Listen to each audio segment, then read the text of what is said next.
Boa tarde, irmãos. Prazer mais uma vez estar aqui para juntos adorarmos o nome de Deus.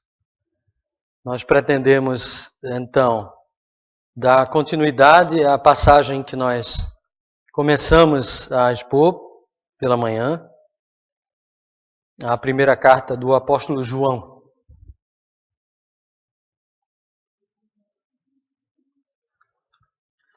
Nós vimos do verso 1 ao verso 4, então nós iremos mais uma vez ler e dar prosseguimento até o versículo 10 da primeira carta do apóstolo João, o capítulo 1, e vamos ler todo o capítulo. 1 João, capítulo 1, do 1 ao 10.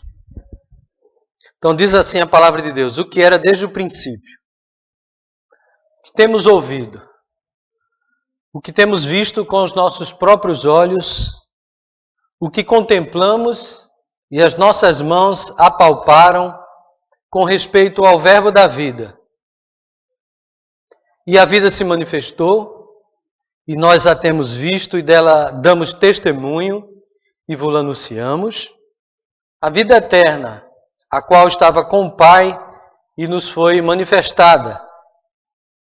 O que temos visto e ouvido, anunciamos também a vós outros, para que vós igualmente mantenhais comunhão conosco. Ora, a nossa comunhão é com o Pai e com seu Filho, Jesus Cristo. Estas coisas, pois, vos escrevemos, para que a nossa alegria seja completa. Ora, a mensagem que da parte dele temos ouvido e vos anunciamos é esta: que Deus é luz e não há nele treva nenhuma. Se dissermos que mantemos comunhão com ele e andarmos nas trevas, mentimos e não praticamos a verdade. Se, porém, andarmos na luz, como ele está na luz, mantemos comunhão uns com os outros. E o sangue de Jesus, seu Filho, nos purifica de todo o pecado. Se dissermos que não temos pecado nenhum, a nós mesmos nos enganamos, e a verdade não está em nós. Se confessarmos os nossos pecados, ele é fiel e justo para nos perdoar os pecados e nos purificar de toda injustiça. Se dissermos que não temos cometido pecado, fazemo-lo mentiroso e a sua palavra não está em nós. Até aí a palavra de Deus. Vamos mais uma vez orar. Senhor nosso Deus, nós te damos graças porque mais uma vez estamos aqui reunidos em teu nome para adorarmos ao Senhor. Te agradecemos porque podemos ter acesso à tua palavra na nossa língua. Podemos ler, podemos compreender, podemos estudar e aprender de ti, pela tua palavra e pela operação do teu Santo Espírito. Suplicamos a tua bênção, que tu nos instruas, que tu venhas a nos abençoar com o entendimento dela, venha iluminar a nossa mente e o nosso coração, para que façamos aquilo que é agradável ao Senhor.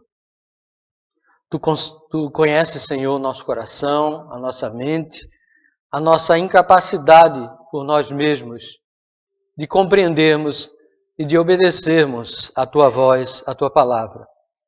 Mas suplicamos a operação do teu Santo Espírito sobre nós, para que tu nos des vida e uma vida que seja de obediência ao teu santo nome. Por isso, nos abençoa, nos edifica, honra e glorifica o teu nome, em nome de Jesus. Amém.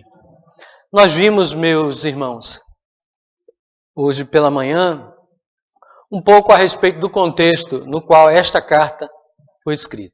Nós vimos que o apóstolo João, embora não seja mencionado o nome dele na carta, mas pelo fato de que, ou a partir do entendimento de que o Evangelho de João, de fato, foi escrito pelo apóstolo, E como esta carta tem as mesmas características, utiliza as mesmas terminologias do Evangelho, uma boa parte, uma boa porção desta carta, que tem apenas 5 capítulos, e pela própria história da igreja, os pais da igreja mencionarem o apóstolo João como o autor desta carta, de fato nós entendemos que o escritor foi o apóstolo João, o apóstolo do amor, filho de Zebedeu.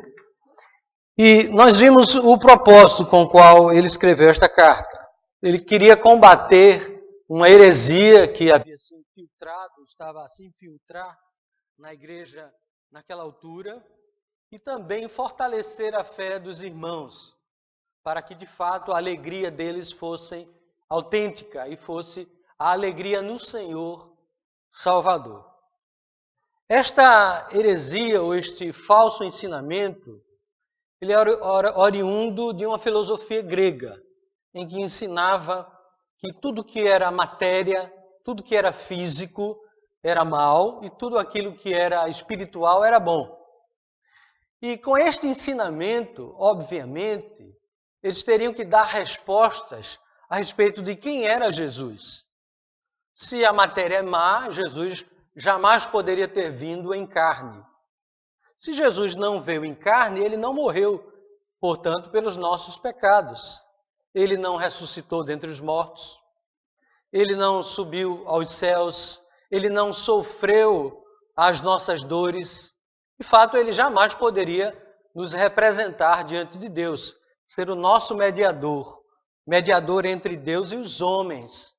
Porque, obviamente, para termos um representante, alguém que pudesse nos substituir, alguém que pudesse cumprir a lei de Deus no nosso lugar, alguém que recebesse a punição do próprio Deus em virtude da transgressão da sua lei, teria que necessariamente ser um homem. Nós não poderíamos ter anjos como representantes. Nós não poderíamos ter animais como representantes. Aquele cordeiro do Antigo Testamento, na verdade, ele já apontava para o Messias que viria, para o Salvador. Ele já falava a respeito da necessidade de um sacrifício.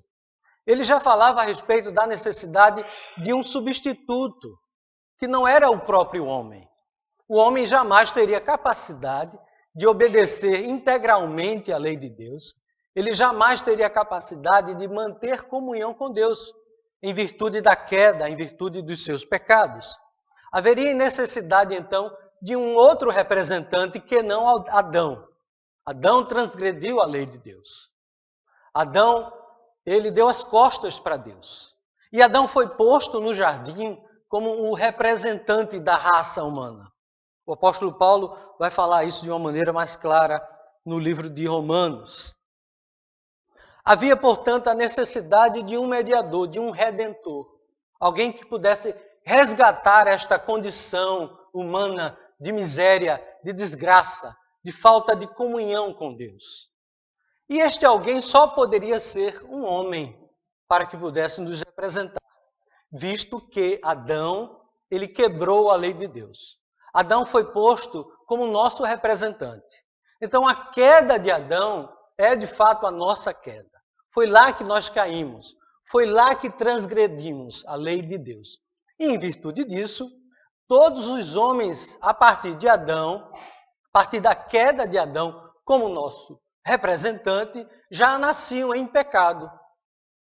Não tinha mais como um homem nascer sem pecado, em virtude do seu representante, que nos representava, ter quebrado a lei de Deus. Havia, portanto, a necessidade de um outro mediador. Porém, este outro mediador teria que ser homem também.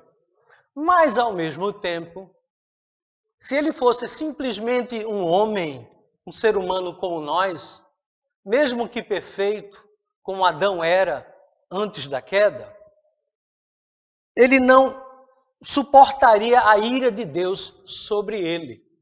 Jamais um ser humano, por mais perfeito que fosse, poderia receber sobre si a punição, o juízo de Deus.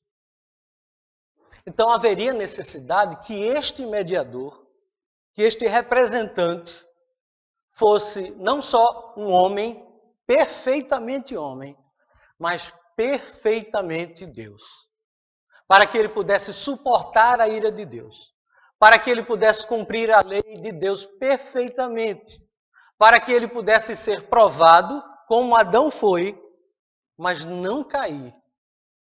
Então, de fato, Jesus era Deus, ou é Deus, e Jesus é homem. E esta doutrina, este falso ensinamento, que surgiu dentro da igreja, a partir de pagãos convertidos ao cristianismo, porém que não abandonaram as suas doutrinas, as suas vãs filosofias, comprometia o cerne do cristianismo, o cerne do evangelho, que é o próprio Jesus Cristo. Se Jesus de fato não era Deus, e se Jesus não era homem, ele jamais poderia nos representar. Se de fato matéria é má, espírito é bom, jamais Jesus poderia ser matéria. Ele ter vindo em corpo, ele ter nascido do ventre de Maria, como homem. Então, de fato, esta doutrina, este ensinamento, estava, se ele não fosse combatido pelos apóstolos, certamente hoje nós, muito provavelmente, não teríamos o cristianismo espalhado pela Europa e pelo mundo, em virtude de uma simples heresia, de um conceito completamente errado. E foi necessário, então, o apóstolo João combater este ensinamento. E nós vimos que nos primeiros 4 versos, ele vai falar daquilo que é a essência do Evangelho, aquilo que de fato é o Evangelho. Ele vai falar a respeito do Senhor Jesus Cristo. E ele vai falar de Jesus Cristo como o eterno Deus. Ele vai dizer que o que era desde o princípio. Então, dando a instrução clara de que Jesus de fato era pré-existente, de que Jesus era de fato Deus, como ele vai falar lá no capítulo 5, e que também Jesus era homem. Ele ouviu, ele viu com os próprios olhos. As mãos apalparam ao Senhor Jesus Cristo. Ele era vida. Ele era o verbo da vida. Então, João, nesses 4 primeiros versos, nós vimos, ele já cai por terra todo aquele ensinamento dos gnósticos, daqueles que se achavam conhecedores da verdade.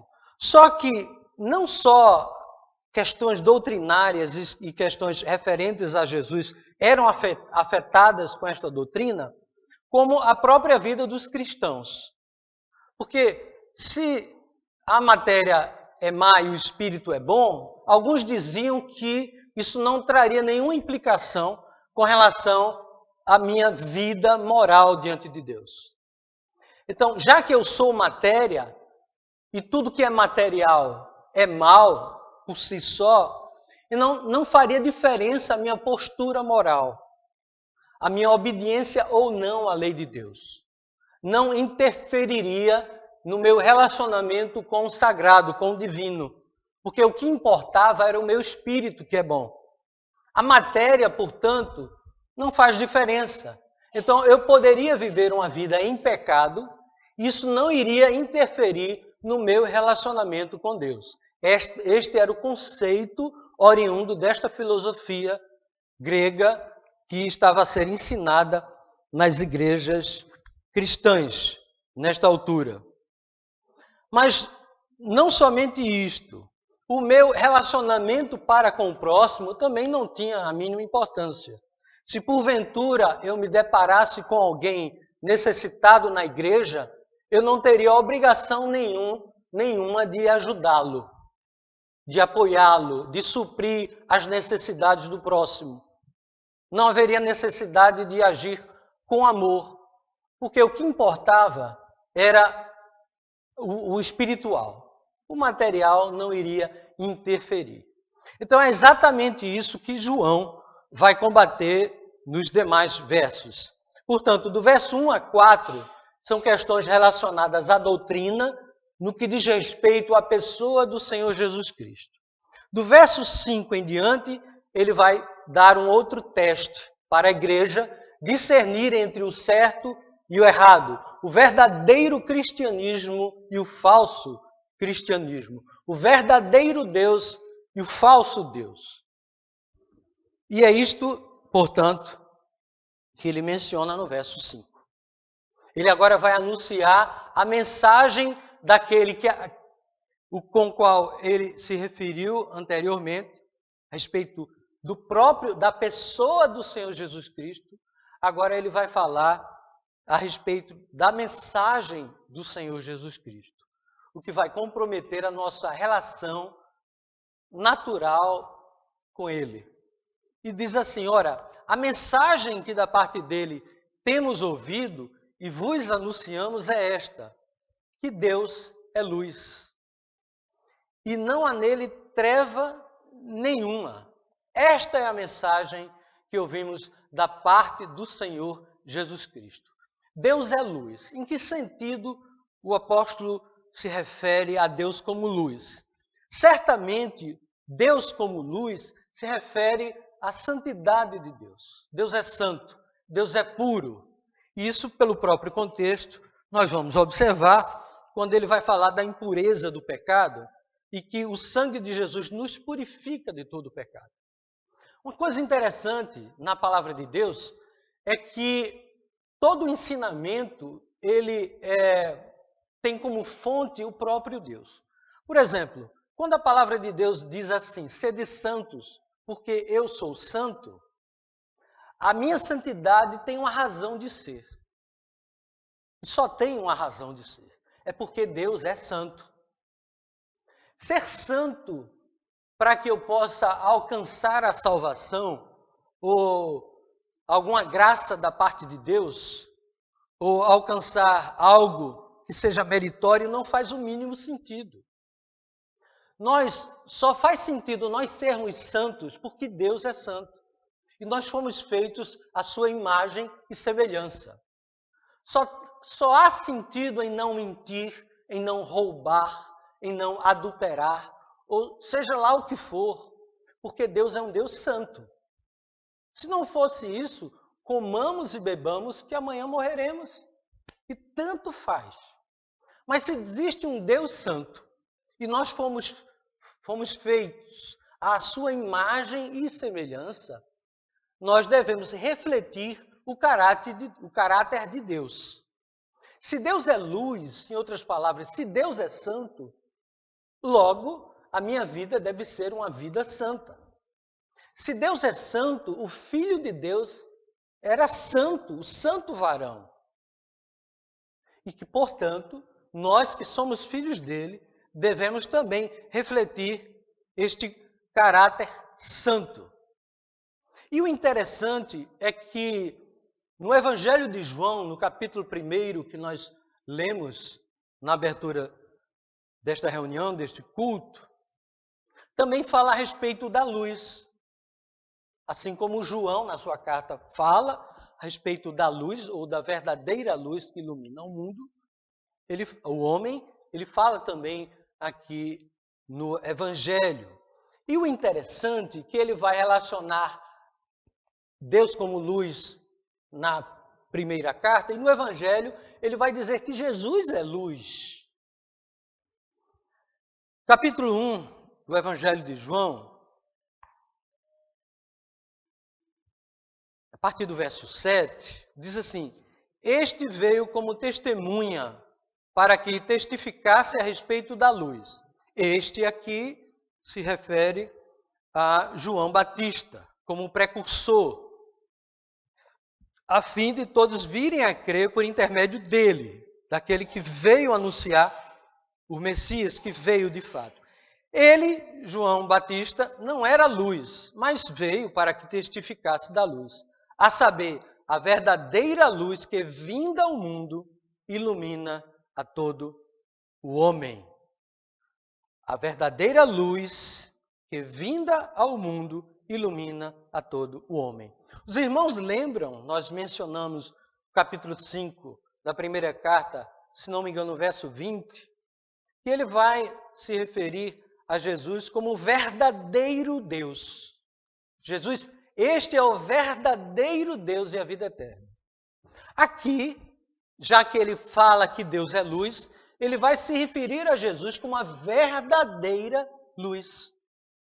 Não há outra luz, senão Jesus Cristo.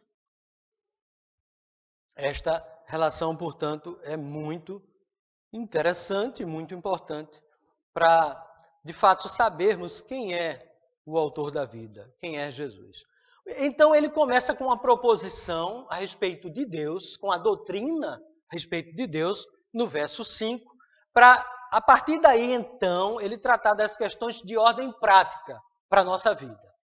Com isto, nós podemos observar como uma doutrina pura tem que necessariamente levar a uma vida pura. Se Deus é luz, então, como consequência, se nós quisermos de fato manter comunhão com Ele, nós não podemos andar nas trevas. É o que diz o verso 6, observem. Se dissermos que mantemos comunhão com Ele, com Deus, que é luz, e andarmos nas trevas, mentimos e não praticamos a verdade. A nossa vida prática é uma vida de mentira. Não há como manter comunhão com a luz e andar em trevas. Não há como eu ter comunhão com luz e andar em trevas. Porque Deus, que tem como característica o ser luz, o ser santo, vai refletir nos seus filhos. E os seus filhos andarão na luz. É uma questão muito óbvia. Portanto, não há como negar a doutrina ou as consequências dessa relação da comunhão com Deus. Por quê? Os gnósticos diziam que eles poderiam ter comunhão com a luz e andarem nas trevas em virtude da matéria que não tinha nenhuma importância para Deus. E o apóstolo João vai dizer que tem tudo a ver a santidade de Deus com a nossa santidade. Então, se Deus é luz, nós professamos, observe, se dissermos, se eu professo que mantenho comunhão com Deus, porém, na prática, eu ando em trevas, nós não estamos praticando a verdade. Então, comunhão e andar. Esse conceito é interessante, porque muitas vezes nós temos a doutrina correta, a confissão certa. Nós confessamos uma fé bíblica, a qual apelidamos de reformada ou calvinista, ou seja, que nome for. Mas a mera profissão de uma fé, mesmo que verdadeira, e eu creio que seja, de fato, uma fé verdadeira, que não tenha implicações práticas em nossa vida, isto não faz nenhum sentido. Absolutamente nenhum. Não basta dizermos, professarmos a fé verdadeira. Nós temos que praticá-la no nosso dia a dia. Não somente no ambiente cultico, no ambiente da igreja, mas em todos os momentos de nossa vida. Por quê? Porque nós não somos filhos de Deus por aluguel. Nós somos filhos de Deus para a vida toda. A partir do momento em que Ele nos converte, a partir do momento em que Ele nos regenera. Isso é o nosso respirar, é o nosso dia a dia. Seja na igreja, em casa, no trabalho. Seja onde for.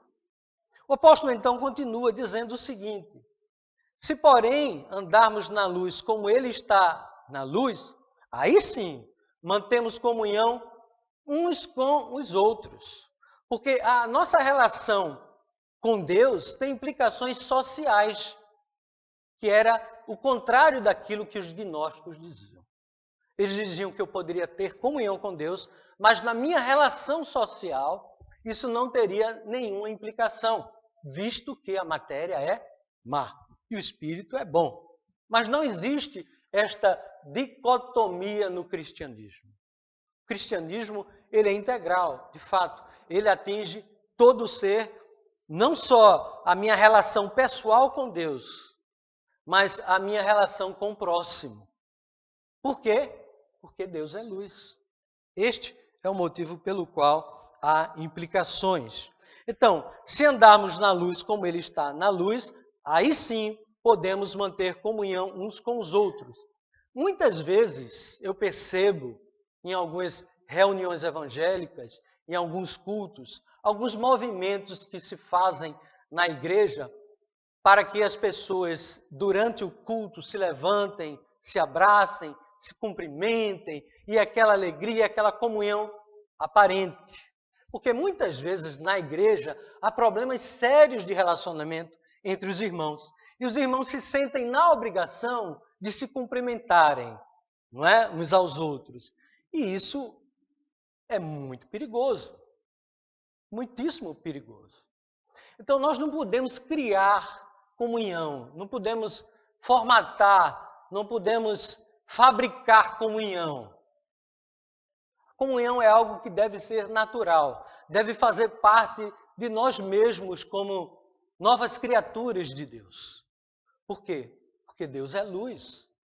E por isso é que temos que manter comunhão uns com os outros. Não é porque o pastor, o dirigente, mandou-nos abraçar-nos uns aos outros, beijarmos uns aos outros. Isto não resolve o problema. O problema é muito mais a fundo. Então, se quisermos, de fato, manter comunhão uns com os outros, nós precisamos andar na luz como Ele está na luz. Se, porém, andarmos na luz como Ele está na luz, aí sim mantemos comunhão uns com os outros e, como consequência, como resultado disso, vai ficar evidente, não que o sangue de Jesus, que nos purifica de todo pecado, vai depender da nossa comunhão uns com os outros, em hipótese alguma. Mas como consequência é que mantemos comunhão uns com os outros. E assim podemos demonstrar, de fato, e temos a convicção de que o sangue de Jesus nos purificou de todo pecado. Por quê? Porque Deus é luz. Se Deus é luz, nós somos filhos dele, e ele nos purificou de todo o pecado, isso ficará evidente na nossa relação moral e na nossa relação social de uns para com os outros. Verso 8. Se dissermos que não temos pecado nenhum, a nós mesmos nos enganamos e a verdade não está em nós. Isso é fundamental, porque o que eu estou a pregar, o que o apóstolo João está a nos dizer, não é que a nossa vida é uma vida de perfeição, não é de uma integridade total, plena e absoluta. Em hipótese alguma, ele não está pregando aqui, ou a nos ensinar, uma perfeição. Há, de fato, dentro do cristianismo, e bons homens de Deus, como por exemplo Wesley, que chegaram à falsa conclusão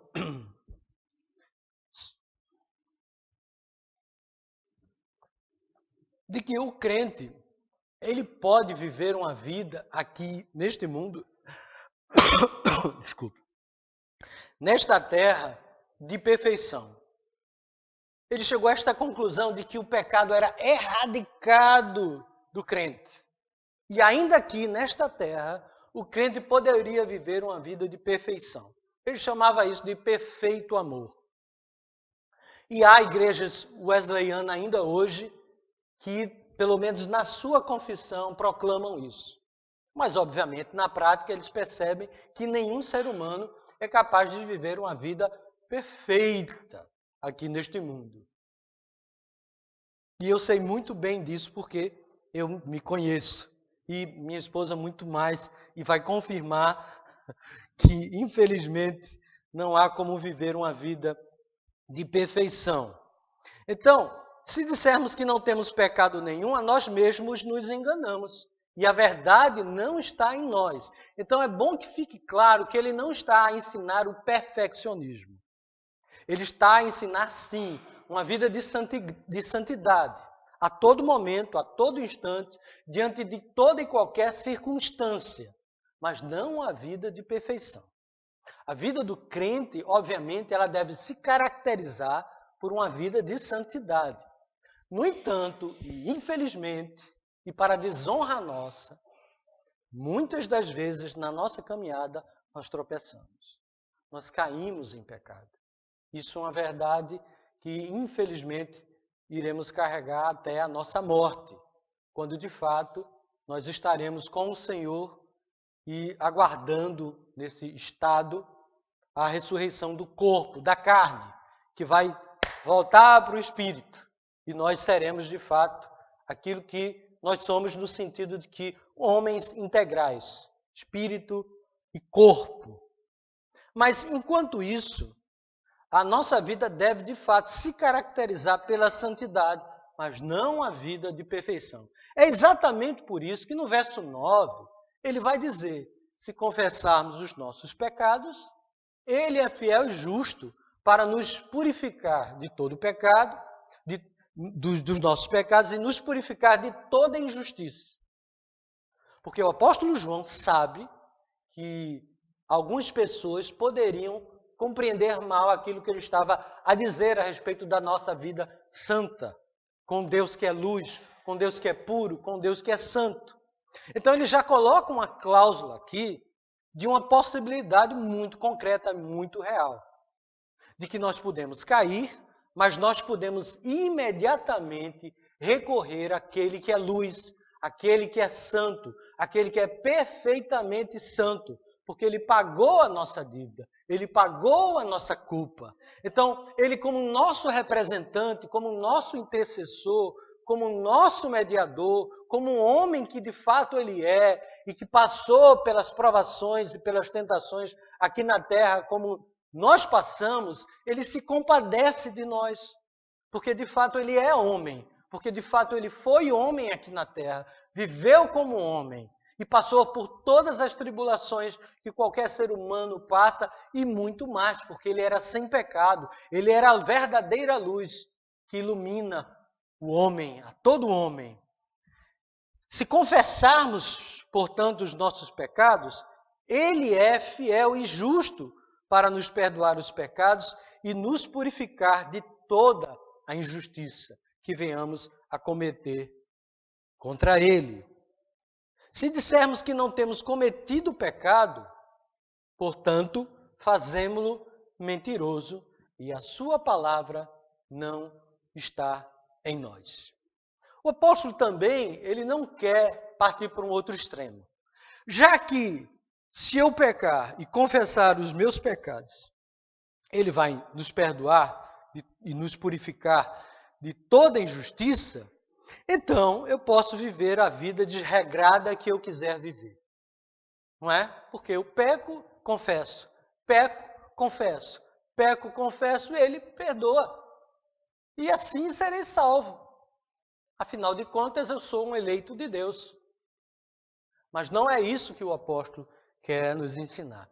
É por isso que nós não lemos, mas eu vou encerrar apenas com o capítulo 2, que é uma continuação necessária para o entendimento correto do capítulo 1. Filhinhos meus, estas coisas vos escrevo para que não pequeis.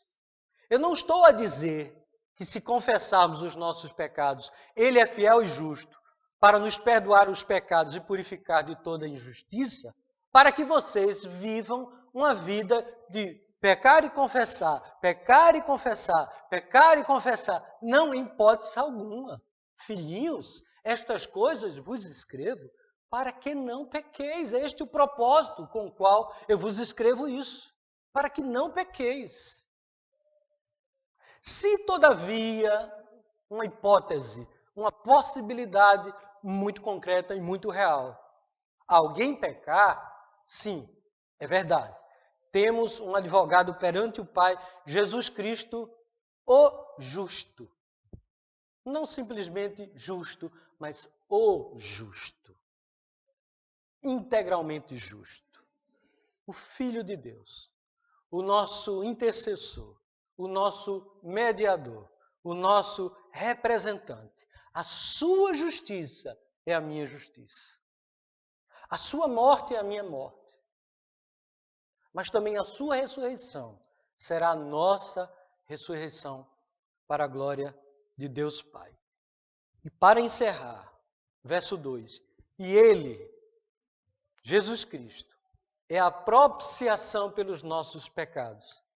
E não somente pelos nossos próprios, mas ainda pelos do mundo inteiro. Ele diz que Jesus é a propiciação. Propiciação, creio que os irmãos lembram, faz referência ao Antigo Testamento, à Arca da Aliança. Aquela tampa, o propiciatório, onde, entre outras coisas, a tábua da lei estava lá.